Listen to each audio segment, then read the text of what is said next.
Одгледувачот на овоше, Бил Мекинтош, ги проверува своите праски за да види дали има штета од мраз по уште една студена ноќ.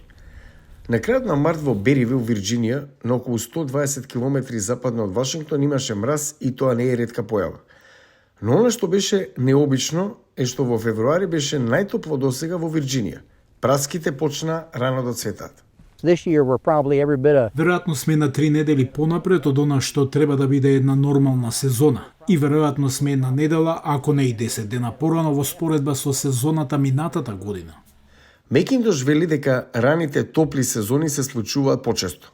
the climate that we've experienced. Климата што ја доживуваме во последните 10 години се потопли зими и порано цветање, што не става во ситуација да имаме многу загуби. Кога температурите паднале, тој вели дека сливите поминале полошо од праските. This is really Беше навистина целосна загуба. Професорот по технологија на Вирџинија, Шериф, вели дека штетите од мразот се зголемуваат иако температурите се загреваат поради климатските промени.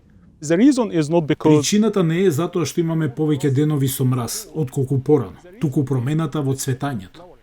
Тој вели дека доцната зимска топлина придонесува дрвјата прерано да цветаат. and once the tree is in the bloom И штом дрвјата се во состојба на цветање, стануваат многу почувствителни на ниски температури и постои ризик од замрзнување. It might be Може би е Вирџинија оваа година, а Франција беше минатата година. Професорот од Универзитетот Корнел, Джеймс Лондо, вели дека раното цветење се случува почесто низ умерените региони, што предизвикува проблеми за сите видови овоштари. so if this happens once every 10 years, Ако ова се случеше еднаш во 10 години, тоа е дел од ризикот на работата. Ако тоа се случува на секои 3 до 5 години, тоа почнува да ја намалува одржливоста на таа индустрија со текот на времето. Земјоделците се прилагодуваат. Мекинтош инвестирал $10,000 во греалки и вентилатори против мраз. Тој вели дека трошокот вреди, но оти не е за секого. Без разлика дали се работи за мраз, топлина, суши или поплави, климатските промени ги принудуваат земјоделците на секаде да се прилагодуваат. Но постојат ограничувања, вели Лондон.